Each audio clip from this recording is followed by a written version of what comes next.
Morning. Everyone get some snacks? Everyone's good? Is there bacon out there? I think that's the most exciting part about San Diego. If we go back there, there's going to be candy bacon, but for those of you guys have been here for a while. I think the hardest part about doing this is never the slides or getting up here. It's choosing your walk-up song. I'm a music guy, and I spent more hours choosing a song and listening to the first 10 seconds of every song I had in my iTunes library. I chose Van Halen. If you guys don't know that song, you make me feel old and sad. And if you don't like it, I'm not sure we'll be friends, but I will try my best. My name is Scott Sturcke. I'm the director for online marketing at Epson America. So from a day-to-day standpoint, I have responsibility for US, Canada, and Latin America websites. That includes our e-store. That includes what we do in terms of demand generation, analytics, multivariate testing, all that fun stuff. I also spend a lot of time working globally with our parent company, which we'll be talking about in this presentation, talking about global strategies and how we think about data from a global perspective. And my name is Nick Huang. I'm the Senior Web Analyst for Epson America with day-to-day responsibility in our data practice, from data collection, data management, to data use. So just to introduce us, outside of us, our company itself, I know that some people probably know who we are. I'm also a realist, and I'm also a data person. And if I look at the data, I'm pretty sure that there's probably about 20% of you in this room that think this is what we sell. I'm sorry, we do not sell that. There's probably about 6 or 7% of you guys who actually think we're going to talk about sports. And unfortunately, that was this morning, a great presentation on the Utah Jazz. We will not mention anything about sports in this presentation. This is really what we are best known for. The printer guys is kind of what we typically say when we introduce ourselves. Most people know us for our consumer printer line that we have here. And while it is true that Epson America, has focused and made its presence known early on in the market based on this product, Epson actually does a lot more things than this today. So we still practice very heavily in the printing space. So on the bottom left, you'll see we still practice very heavily in pro graphics market, printing out fine art photography, fabric printing. We are one of the top point-of-sale receipt printer vendors in the world. So if you actually go to McDonald's, Walmart, Trader Joe's, most grocery stores in the United States, those receipts are printed on Epson printers. We are the #1 projector manufacturer in the world. These projectors here are not Epson, but that's okay. Christy makes great products, but we make large venue projectors like this. We sell very large printing devices. The one in the top middle there is a $250,000 digital press used for short-run printing of labels. We still play heavily in our graphics market with scanning of 3D objects in for graphic artists. We sell factory-automated robots that do small parts assembly. In the bottom, you see there, we do have augmented reality glasses, a product called Moverio. And for all the old people in the room, the bottom right product is a dot matrix printer. For those of you guys remember, there you go. Yeah. Remember how amazing those were and the great noises they made? We still actually sell these today. The SIDM team is a team of 3 people, and they have shirts that say SIDM never say die. They still sell this product today. It is still a cash cow for us, and we sell ribbons for these. So we did mention our parent company and what we do globally. Our parent company is actually Seiko Epson Corporation. And you're probably saying to yourself, are you talking about the watch guys? Yes, I'm talking about the watch people. This is what Seiko is best known for when they started. And so we also know the next question is probably, okay, well, how do you get from this device here to actually all the stuff I showed you on the previous screen? So let me take you on a little bit of journey on how we got there. So if you go back to the late 1800s, this is a picture of Hattori-san. Hattori-san is actually the founder of Seiko. In the late 1800s, he opened up a clock and watch repair facility in the middle of Tokyo, where he was repairing watches at the time. A few years later, he actually developed his first watch. It was a pocket watch, because at this point, no one had thought that they should make these smaller and strap them to their wrists, like all of us have today. So everyone was walking around with pocket watches, and this is the first watch that he actually produced. It was not under the Seiko name. If you're a watch person, and there's people out there who love this, and we actually have one of these in our building, in 1956, this is actually the first known watch that Seiko actually manufactured. It's called the Seiko Marvel wristwatch. It was developed fully with Japanese parts inside, so it wasn't using at the time, which was very common to use Swiss or German manufacturing to actually put all the parts inside. This is a very big landmark product for us. So I know we're still pretty far away from all the other stuff I showed you, right? So how do we tie this back together to printing and what we've done? If you zip forward to the 1960s, the Tokyo Olympics were happening, and Seiko was actually chosen as the official timekeeper for the Olympics that year. And this is a huge technology statement for Seiko as a company. It was the first time they're going to be using digital timers to time track and field, swimming, and all the other events that were happening that year.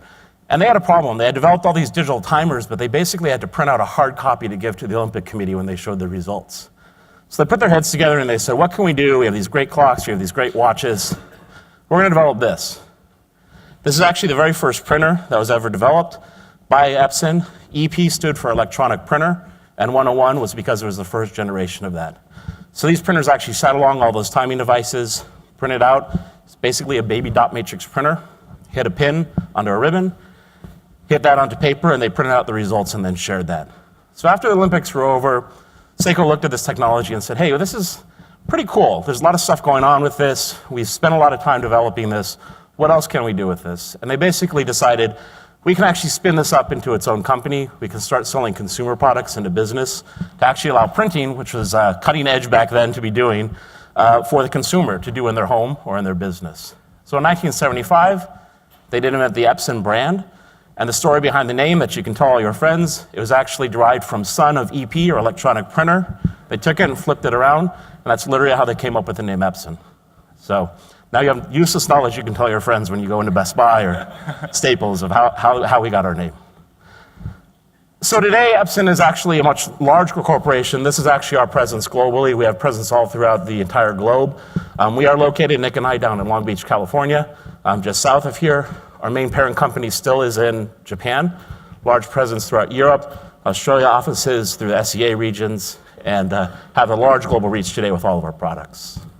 And one of the biggest challenges that we face as a global company is how do we actually make good data decision across the globe, not just benefiting a few regions, but across the organization as a whole. As you understand that, especially in the information age, that data is critical for our business to operate. And at the global scale, we do have a lot of data that we collect. However, we need to be able to derive knowledge and intelligence from what we collect. So if you look at just in the world of US today, we have about 120 million page requests per year, and about 600 million plus page requests per year, which also means that we have a lot of data at our fingertips, but we really need the global data structure for us to make sense of what we collect. So let's go back in time a little bit, right, to the year 2014. So if we look at the year 2014, we have 4 issues that's really preventing us from having a good global data practice. The first one was that we were on an ancient platform. Actually, our vendors didn't even support that platform back then, so we had to kind of patch it up and make it work. But it was outputting a lot of bad data into our system. Secondly, each region had their own disparate system, so therefore we didn't really talk to each other at that point. So to aggregate data to scale was very, very difficult. Thirdly, we didn't have a standard analytic tool nor a single measurement framework. Right? So at that time, for us to aggregate, as I mentioned, is very, very difficult. And from a global web perspective and also global governance perspective, we had no global standard at that point.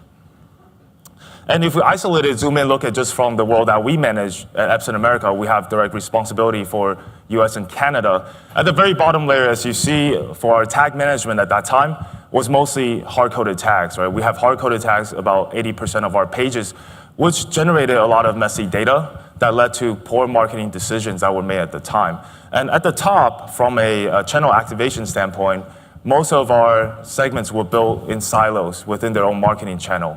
And that led to a very expensive, multiple strategy hours, very expensive segments. But more problematically is that our customers were getting fragmented customer experience. So we knew we had issues, and from a global perspective, we kind of said, how do we think about this issue strategically? And how do we solve for this, not just at a regional level, as Nick mentioned, but how do we think about this as a large global corporation? So one of the things that we did as a company was we got all the regions together with our parent company, and we developed something called the Global Web Initiative. And this is really a way that we can formalize the process to talk about technologies that we're using online, talk about data, and how we're thinking about data. We identified some key areas as a business that we wanted to make sure that we could focus on from a global perspective. The first of this was obviously the analytics layer that we had talked about, and related to that was also tagging. So we knew that there was opportunity here to get synergies globally. We also looked at things like basic site performance, right? How are pages loading globally? What's happening to the actual page loads on all these things? We looked at some tactical things like ratings and reviews, selling consumer products. Our partner Bazaar Voice, who manages reviews, probably for some of you guys in the room, looked at this from a global perspective, not just a US perspective. How can we share review content across regions? And ultimately, the core technology platform that we're on was a big opportunity to look at because, as Nick mentioned, our old platform was something that, frankly, really wasn't supported or robust enough for the needs that we had. So 2 years after the MarTech stack that Nick showed you in 2016, we were asked to take a look at all of these things globally and look at 3 things in particular, because we were going through a project at that time. We were re-platforming our entire site. For those of you guys who remember, we keep saying the old platform, we were on Broadvision. If anyone is here is on that, I'm sorry. If you're still on that, I think Sears and us were the last 2 holdouts for a very long time. But we did move over to SAP Hybris, and we implemented everything from the ground up on that. And so we knew we had an opportunity to attack really 3 of these areas from a global perspective. First and foremost was obviously the technology platform that we're on. But then also we basically burnt our entire analytics layer down to the ground and built it back up using Tealium for tagging. So this opportunity that we took back to the Global Web Committee was we said, look, we have an opportunity here to really set a precedence here in EAI for us to expand that globally and to really develop sort of business intelligence as a practice, as opposed to these one-off requests that we're getting for data, from a global perspective or from a regional perspective. So in order to do that, we kind of said, let's set up some guidelines around this, and let's talk about, how do we think about data from a very structured standpoint. And we had people throughout the organization who are all along this chain, but in reality, we knew that it started with having good data. Right? If you're not collecting good data, and your data is not secure, you have other problems going on. If you can't get that right, you really can't take it to the next level. So we focused a lot on that.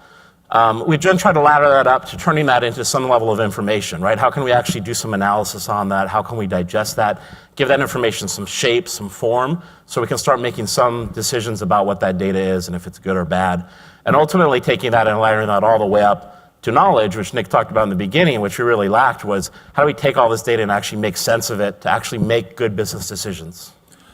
So we had the opportunity to kind of build our data practice here at Epson, and we really started by building the data layer, and we wanted to approach it from an analyst mindset. Now, what we started doing was we officially documented all the key business questions that our stakeholders were asking. A lot of them were outside of our team. Then we documented these down and translated them into our data collection strategy, which we worked together with our deployment team to come up with a data layer recommendation. We then go into technical deployment, that we have our internal team build a data layer within our CMS. And then we also had some variables that we built from Tealium IQ's extensions to be able to populate them properly. So on day 1, when we went live, we actually had reporting and we had our analysis. So I was able to keep my job because I was able to do analysis. And this really happens in the iterative cycle, because we know websites will continue to evolve, your digital property will continue to evolve, and your key business questions will continue to evolve as well. So for us, we instituted this process in place so that we can account for change going forward. So the first thing I'll talk about today is the universal data framework that we have put in place and its governance. So as Scott mentioned, we had the opportunity to kind of burn everything to the ground and rebuild it again. So when we first launched with Epson, with the US and Canada property, it took about 160 hours from start to finish, from planning to deployment. Now you might be asking, where's the efficiency in that? That's a lot of time. But where we realized the efficiency was for each additional region that we bring on within this architecture, it only took about 10 hours from a duplication to validation standpoint, because we were on a single framework and we were on a single data layer. So it was very easy for us to duplicate this process. So if you look at the world that we're in today, we're standardized on SAP Hybris as our main core technology. We first launched with the US, Canada, then Latin America. Now we are on 25 regions globally with Tealium as the data layer for all of our web initiatives. So once we had nice clean data, I know the presentation right before this and the panel did a great job talking about data governance and the importance. And we haven't necessarily figured it out, but we have some tips and some ideas behind this. We know that data governance maybe is not the most exciting topic to talk about, but it's something that's really important for all of us in this room. I did find this blog, and you can look at this now if you're really bored, but please don't, it'll make us feel bad. But check this out, there was a blog, I don't know Jeff, I sent him an email, if anyone knows him, tell him I really like his blog on Capterra, where he talked about how Rogue One, for our Star Wars fans, was actually a story of poor data governance, and it's written from the standpoint of a manager telling his employee that he has one secret that he has to keep, and if not, then there will be problems, and that was how you destroyed the Death Star. So check it out, it's pretty entertaining. We know that data governance is very important for us, and if you have bad data governance, the best thing that could happen is that you're going to make some bad marketing decisions, right? If you have really bad data governance, the worst thing that can happen is this, and you don't want that to happen to anyone here in the room. So very quickly after we went live, we understood the importance of having strong data governance to ensure our data stays good and is secure. Now for us internally, this is actually an official 15-page document that we have in place, but I'll try to summarize it in 8 different key sections here within the one slide, so just bear with me, I'll try to power through. So the first section that we defined, we actually relooked at kind of how our teams are structured, and we redefined some of the governance role that we have in place from a strategic level to an operational level to a tactical level and the accountability that associates with each level. Then we started to document every single data variable that we capture and their system settings. Now, we treat them really as assets, right? So any good asset within a company should be well understood, well defined. For us, that means, what are the names, what are the schemas, how is it being collected, and how is it being mapped in the different systems. And you can also use this to communicate with your outside agency so they know what data you hold. So it can also serve as a data dictionary, if you will. Thirdly, we wanted to have a process in place where we capture how we're collecting the data, how we're sending it, and how do we onboard new tags. So for us, there's an official approval process where our security team from IT needs to vet each tag before it goes live, and then we also review it with our legal team to make sure that contractually we can send data to our vendor. Then we specify data access. As an organization like ours, we have different users who are across the world. We also have contractors and also agencies who have access to our data sets. We need to make sure that we know exactly who has access to what part of the system and that they stay current. And how do you deprecate old accounts? Then, once they have access, we need to think about how people are using that data. So for us internally, for you to gain access to our system, you actually need to go through a training program just so you can use the data responsibly and also to share it responsibly. Then how do we make sure that our data stays good? So we actually have a QA process in place every time we have a deployment, and also we provide a recommendation on on-site quality assurance monitoring. Then we need to talk about change management. So as you onboard new systems or new framework, how do you account for that? How do you account for the change logs? How do you account for the revisions? And also, how do you account for personnel changes? As if one of us hits the lottery and we leave, we need to still make sure our data is still being collected. And lastly, this is really intended to be a living document. Therefore, you need to be reviewing these policies to make sure that they're so accurate and so up to date. For us, we do a quarterly audit, but for you can think about doing a biannually audit as well. Now, once we have put this together, the next step is we actually need to evangelize this throughout our organization, all the way to executive level, because unless you have buy-in, it's very hard to ensure compliance, since this touches multiple different functional teams. So once we had our data layer in and we had some rules around that, and we thought we had a good handle on this, we kind of said, okay, well, what do I do now? Where do I start? And so the first thing we did after we were implemented with Hybris was we basically took a look at the MarTech stack and spent some time trying to rebuild that out. This actually shows you what Epson's MarTech stack looks like today. On the very bottom, sort of within our business intelligence practice, you can see that we are using Tealium IQ. We are double tagged with Web Analytics from, I say Omniture still, but Adobe, and GA 360. We're using ClickTail for session replay, Target for retargeting and testing, and then Domo for dashboarding to share that out. And really all of that's wrapped up with my friend Nick here, who makes me look very smart every day. He's the guy who spends his life going through this and making sure all of this data is nice and clean and thinking about data and analytics.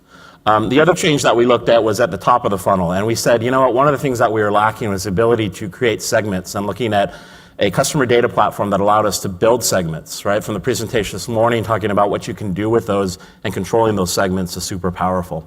So we implemented with AudienceStream, and we started building out segments with that. And the key difference for us was that now we were engaging with the very top part of this. And we basically were able to still work with the existing partners that we had before, but we were able to do it much more efficiently. So rather than having each of our partners own all of these segments and charge us money to create them, frankly, we can do that all in-house, and we can own that segment and we can push that out. So while we work with Responses on email today, they were charging us a lot of money to basically create, from a strategic standpoint, all these great email segments. And they would say things like, oh man, if you just give us access to all your other data and your search data, we can make these amazing segments. And of course, that's not going to happen. So now today, we basically say, no, Responses, do what you do well. Send email. Send email when I tell you to send email, and when Tealium tells you to send email through AudienceStream off the segments that we created. So once we had our technology stack kind of put together, Nick and I got in a room and we said, all right, what are we going to do? What's our first thing that we're going to look at, and how are we going to use this? We have some cool toys to play with. The first thing we looked at was something that was important to us, and I'm sure for other people in the room, if you guys are commerce online, is a very basic function, which is abandoned cart. So someone's come to the site, they've thrown a printer, they've thrown a projector, some ink cartridges in there, and they bail and they don't buy anything. And so we said, all right, what do we have? We have all these tools, what can we do? And so we're like, all right, well, we spent a lot of money on paid search. We're going to take this guy and create a segment, and we're going to bid up on paid search for any of those terms. And then what we're going to do is we're going to send them an email. We have millions of people in our email database. We're going to do that, and we're going to do some GDN ads and do some retargeting. We are going to advertise on social. We're going to personalize the site. If you left ink cartridge in your cart, we're going to put it on the home page so you see it. We're going to do direct mail. We're going to do a nice glossy brochure for our projector, and we're going to send that out. And by the way, we're going to take all this, and we're going to multivariate test every combination of this until we find the optimal one. And what we realized is, well, this is definitely possible to do. When your team consists of Nick and myself, this is not something that you can really actually achieve at scale. And so frankly, it was too hard and it was too difficult for us to do, and we would never have proved out the ROI for the tools that we had bought and invested into the rest of the business. So we kind of took a step back and said, let's rethink of how we want to do this. This is a cycle that we kind of call, action paralysis. You have so many things you could do, and you just don't do any of those things. And so this is something that I think we have we're able to overcome and come up with a plan too. Yeah, so what we actually did was we took a step back and then we said, hey, we really need to sit down and plan it out. So first thing we started capturing what are the goals and objectives we want to accomplish with our use case. Whether it's abandonment, right? Whether it's remarketing, personalization. Once we have clearly defined that, then we need to think about, okay, what does our audience look like from a data perspective? Do we need offline data to batch load into AudienceStream to build this audience, or do we need to leverage our partner visitor data? And from there, you need to think about what actions you want to take once you have the audience enter to your site. So with this framework, and when we have defined this, we officially document all of this into a playbook. So here, we clearly define our objective, and this is the actual playbook that we have for one of the use cases. It's a clearly defined objectives of what you're looking to accomplish with the use case. Then you create specific measurable goals because you need to know whether or not it's working, right, and how you can optimize it. Thirdly, then you provide very detailed steps to help you figure out what needs to happen at what point. And keep in mind too, we're taking kind of the segment building back internally, and we're working with external agencies and also internal teams who might be outside of our immediate team. So this serves as a common dictionary for us to communicate and also to keep up to date so we know exactly what's going on. So this documentation was very key for us. And we built what we call a decision tree and action map along with the documentation. Now this might look very complicated at first. It's actually quite simple. So the green boxes here actually just indicates user action or user behavior. And from there, the red boxes indicate what AudienceStream is doing as the user enters or leaves our site. It can be badging the user, or it can be tallying up a score. And the blue boxes are the connectors that's being fired off. And then you can sequence them with kind of a time frame within here too. So when you present this plan to your internal team, it makes it very clear what we're looking to accomplish. So with that framework, we took a step back and we started building our use cases. So I'll talk about kind of the early use cases that we built. And one of the key strategies that we had in the beginning was we really needed to start simple, right? To build confidence, to understand the tool, and to get the connectors going. And from there, we're able to prove ROI fairly quickly and establish a process that we can then replicate for other use cases. So the first use case I'll continue is abandoned cart. So at the very base level, someone enters your site, adds a product to the cart, they leave, session ends, they leave. At that point, we use AudienceStream to send this user information along with their cart content over to our CRM system, and our CRM will send an email back to the customer to bring them back. Now, we know this is a super basic activity and many platforms can do this, but for us, it was a very important proof of concept that made money to justify getting the tool and also set up the first connector with responses so we feel good about using the tool. The second use case that we set in place was also fairly simple, but we wanted to prove the efficiency capability of the tool. So if you go to our site and if I log in to our website, our data layer actually tells, well, basically say I'm an Epson employee, so I'm an Epson employee customer. Now, if you enter as a partner, it will identify you as a partner. We then, AudienceStream will take that information and send it via double click to Google to say, to exclude them from our marketing activity. Now, we love our employees for sure, and we love our partners too. However, for us, they're non-converting customers in our mind. So in that case, we're able to illustrate the efficiency capability of the tool. And you can think about this in other ways too. Maybe you want to exclude persistent non-engagers on your site. And it also allows us to set up our second connector with double click. Now, with the third use case that we put in place is around ink. So as a printer company, we sell ink. That's no secret. And if you ever own a printer, this experience might have occurred to you when you're trying to print a document, whether it's your kid's homework or a document that you need to have tomorrow. And when you print, this little dialog box pops up. This is what we call a low ink reminder. Now, this is a software that comes with your printer software that reminds you by color, maybe some of the inks are running low, as we know that if you want to print something and you can't, it's very, very frustrating. So we want to make sure that we tell you so you're aware, and when you click on it, it takes you to our website with a link, with a page that's with all the compatible ink SKUs along with your printer so that you may purchase in a timely manner so you don't run out. So the way this use case starts is when this dialog box pops up, we actually put a data layer here so we know every time when you're low on ink. And when you click on the low ink notification, you are taken to the ink results page. But let's say you exit without buying. Maybe you think, oh, I'll wait a little bit, it still prints right now, I'm okay. At that point, we basically, we take your information along with your printer information and ink information, we send it to the AudienceStream. From there, we push it out to our CRM system that triggers the email within 2 hours. Now, the 2 hours cadence of delay is something that we tested and that worked well for us because we might not want to send it immediately because that can be a little bit creepy, right? So we waited 2 hours, the customer returned to buy ink, and within the message, all it says is, we think you're low on ink, we think you need to purchase some ink. There's actually no promotion, no discount associated, but it was a very timely message. So what we saw was this email actually converted 7 to 8 times better than our regular emails. Now, we wanted to take this one step further. So in phase 2 of building out this use case, we figured that, hey, if someone who's low on ink, they might be searching right away. So we pushed the same exact segment out to DoubleClick to Google AdWords to bid up on the user who's searching for ink. So as you think about how you want to start your use case, you might want to start with something super simple and then build upon that to make it a lot more complex and sophisticated. So just to wrap up here, we talked about a few things. I think everyone here understands the importance of data and the data layer, making sure it's a clean data layer, and using Tealium IQ really helps us with that. We talked about the importance of making sure once you have that system in place that you can keep it clean. So this is a very difficult, challenging process, and we haven't mastered it, but we've put some rules around data governance. And ultimately, what we talked about is, our recommendation is to start small, which I think was the recommendation from a couple other folks from even yesterday, right? Don't try and do everything at once. Start small, build your program from there, and get successes. And so from a Epson America perspective, this is really only kind of the beginning of the journey for us. Just like we basically trialed Tealium IQ here in the US, and now it's rolled out to almost 30 countries throughout the entire globe, our plan is to do the same thing here with AudienceStream. And so we're building these cases, sharing them globally with other regions all over, including our parent company, talking about our successes, talking about our failures, what we've learned, but more importantly, just making sure we're thinking globally about data as opposed to just regionally. So this has been a big journey for us. A big thank you and just shout out to the Tealium team who have been great partners and friends. Our friend Dave is in the back somewhere taking good care of us. There he is. Alyssa's maybe somewhere. She's the first person we talked to. We love all you guys. So thank you guys for your time. We appreciate it.